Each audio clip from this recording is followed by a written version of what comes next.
이사야 30장 27에서 31장 9절 말씀입니다. 보라, 여호와의 이름이 원방에서부터 오되 그의 진노가 불붙듯하며 빽빽한 연기가 일어나듯하며 그의 입술에는 분노가 찼으며 그의 혀는 맹렬한 불 같으며 그의 호흡은 마치 창이라여 목에까지 미치는 하수 같은즉 그가 멸하는 키로 열방을 까부르며 여러 민족의 입에 미혹하는 재갈을 물리시리니 너희가 거룩한 절기를 지키는 밤에 하듯이 노래할 것이며 피리를 불며 여호와의 산으로 가서 이스라엘의 반석에게로 나아가는 자같이 마음에 즐거워할 것이라. 여호와께서 그의 장엄한 목소리를 듣게 하시며 혁혁한 진노로 그의 팔에 치심을 보이시되 맹렬한 화염과 폭풍과 폭우와 우박으로 하시리니 여호와의 목소리에 아수르가 낙담할 것이며 주께서는 막대기로 치실 것이라. 여호와께서 예정하신 몽둥이를 아수르 위에 더하실 때마다 소고를 치며 수금을 탈 것이며 그는 전쟁 때에 팔을 들어 그들을 치시리라. 대저 도벳은 이미 세워졌고 또 왕을 위하여 예비된 것이라. 깊고 넓게 하였고 거기에 불과 많은 나무가 있은즉 여호와의 호흡이 유황 개천 같아서 이를 사르시리라. 사랑하는 형제 여러분, 3월 21일 화요일 저녁 묵상에 오신 것을 환영합니다. 하나님을 의지하지 않고 애굽을 의지한 유다를 책망하시고 심판 경고를 주신 후에 주를 기다리는 자들에게는 회복과 축복의 약속을 주셨습니다. 이사야 30장 18에서 26절을 21절까지를 제가 읽어보겠습니다. 그러나 여호와께서 기다리시나니 이는 너희에게 은혜를 베풀려 하시며 일어나시리니 이는 너희를 긍휼히 여기려 하심이라. 대저 여호와는 정의의 하나님이시라. 그를 기다리는 자마다 복이 있도다. 기다리는 자마다 복이 있도다. 시온에 거주하며 예루살렘에 거주하는 백성아, 너는 다시 통곡하지 아니할 것이라. 그가 내 부르짖는 소리로 말미암아 내게 은혜를 베푸시되 그가 들으실 때에 내게 응답하시리라.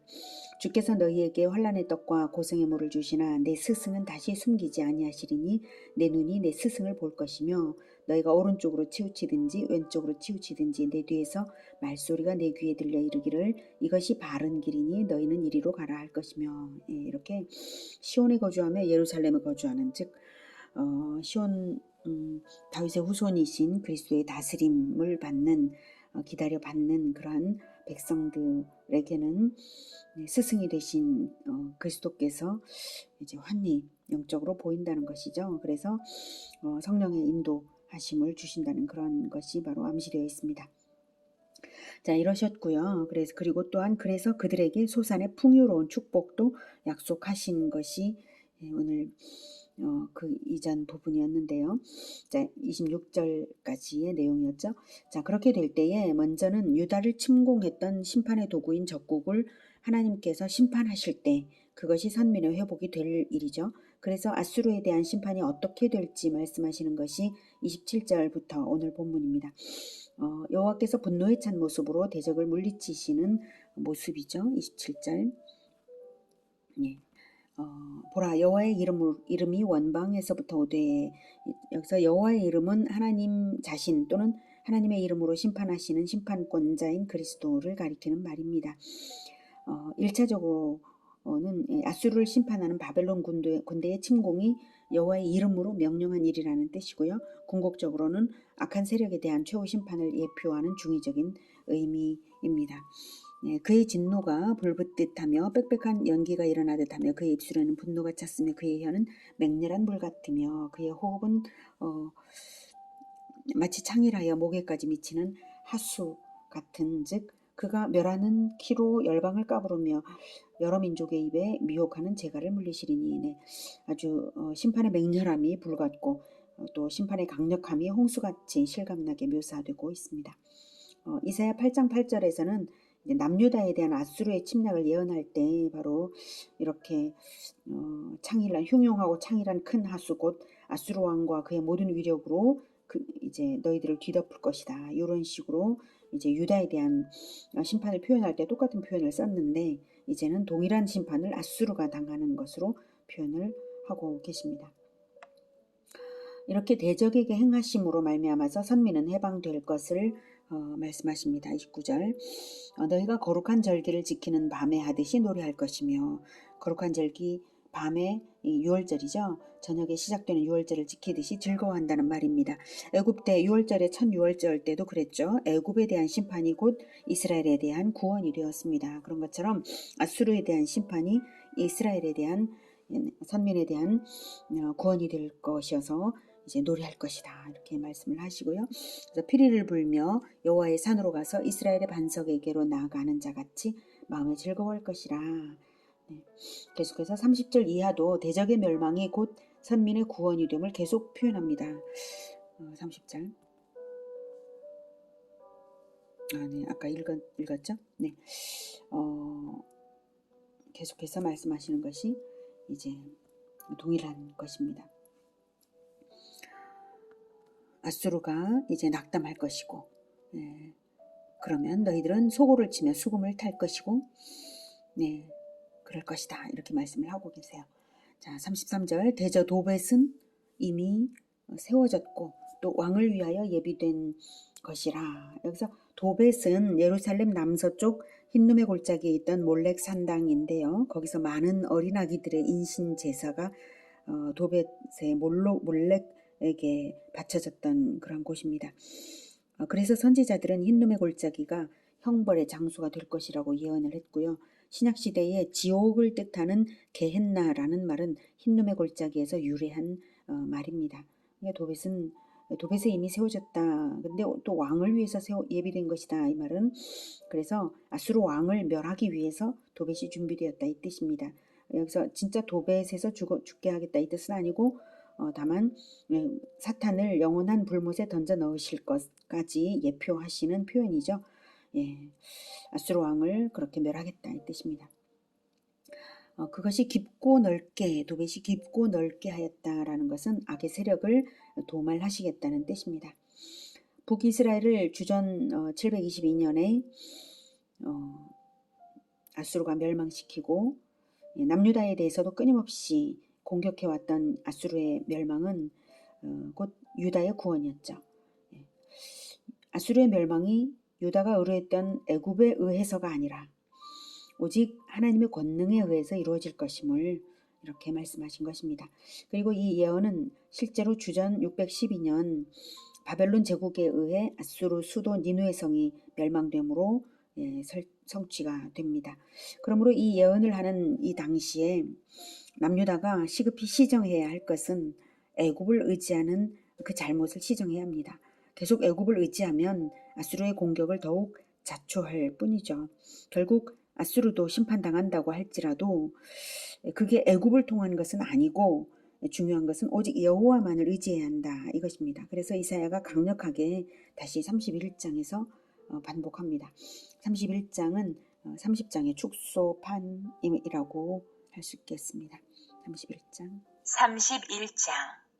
도움을 구하러 애굽으로 내려가는 자들은 화 있을진저 그들은 말을 의지하며 병과의 많음과 마병의 심히 강함을 의지하고 이스라엘의 거룩하신 이를 앙모하지 아니하며 여호와를 구하지 아니하나니 여호와께서도 지혜로우신즉 재앙을 내리실 것이라. 그의 말씀들을 변하게 하지 아니하시고 일어나사 악행하는 자들의 집을 치시며 행악을 돕는 자들을 치시리니 애굽은 사람이요 신이 아니며 그들의 말들은 육체요 영이 아니라. 여호와께서 그의 손을 펴시면 돕는 자도 넘어지며 도움을 받는 자도 엎드러져서 다 함께 멸망하리라. 네, 애굽은 많은 병거와 마병을 소유하고 있었습니다.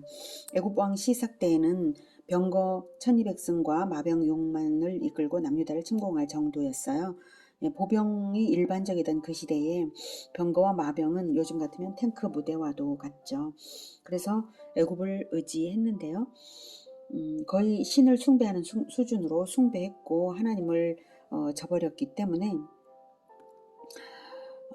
남유다의 위정자들은 자기들의 친애굽 정책이 매우 지혜로운 것이라고 이제 자부를 했어요. 그래서 조롱조로 2절에 여호와께서도 지혜로우신즉 재앙을 내리실 것이라고 하는 것입니다. 심판의 근거는 피조물을 창조주 하나님보다 더 높은 위치에 놓고 신뢰했기 때문입니다. 그 태도가 우상숭배나 마찬가지인 것입니다. 우상숭배의 본질은 피조물을 창조주보다 더 섬기는 거예요. 그리고 피조물을 창조주보다 더 두려워하는 거예요. 그게 바로 우상숭배의 본질입니다. 자, 그래서 애굽이나 유다 둘 다 심판하시겠다고 하십니다. 아수르를 통해 징계하실 계획이신데요. 그럴지라도 유다에 대해서 아주 멸망하게는 안 하시고 도리어 아수르를 징벌하시고 예루살렘은 회복시키실 것을 이제 4절부터 다시 말씀하십니다. 여호와께서 이같이 내게 이르시되 큰 사자나 젊은 사자가 자기의 먹이를 움키고 으르렁거릴 때에 그것을 치려고 여러 목자를 불러왔다 할지라도 그것이 그들의 소리로 말미암아 놀라지 아니할 것이요 그들의 떠들므로 말미암아 굴복하지 아니할 것이라. 이와 같이 나 만군의 여호와가 강림하여 시온산과 그 언덕에서 싸울 것이라. 새가 날개치며 그 새끼를 보호함같이 나 만군의 여호와가 예루살렘을 보호할 것이라. 그것을 호위하며 건지며 뛰어넘어 구원하리라 하셨느니라. 네, 4절과 5절 둘 다 비유이죠. 하나님을 한 거예요. 4절은 이제 큰 사자나 젊은 사자에 비유했습니다. 그 어떤 대항이 있다 할지라도 포기하지 않고 전혀 눈 깜짝하지 않고 목적을 달성하시는 하나님을 큰 사자나 젊은 사자에 비유한 것입니다. 예루살렘 보호 목적으로 아수르를 그렇게 치시겠다는 뜻이고요. 5절은 새가 새끼를 보호함처럼 새가 새끼를 보호할 때 결코 여기서도 포기함이 없죠. 그리고 새끼를 반드시 보호합니다. 그래서 호위하며 건지며 뛰어넘어 구원하리라 이렇게 아주 열정적으로 보호하겠다 이렇게 말씀을 하신 것입니다. 6절 이스라엘 자손들아 너희는 심히 거역하던 자에게로 돌아오라. 너희가 자기 손으로 만들어 범죄한 은우상 그 무상을 그날에는 각 사람이 던져버릴 것이며. 네, 심히 거역했었지만 이제라도 돌아오라. 그렇게 하시는 하나님의 어조가 정말 애절합니다.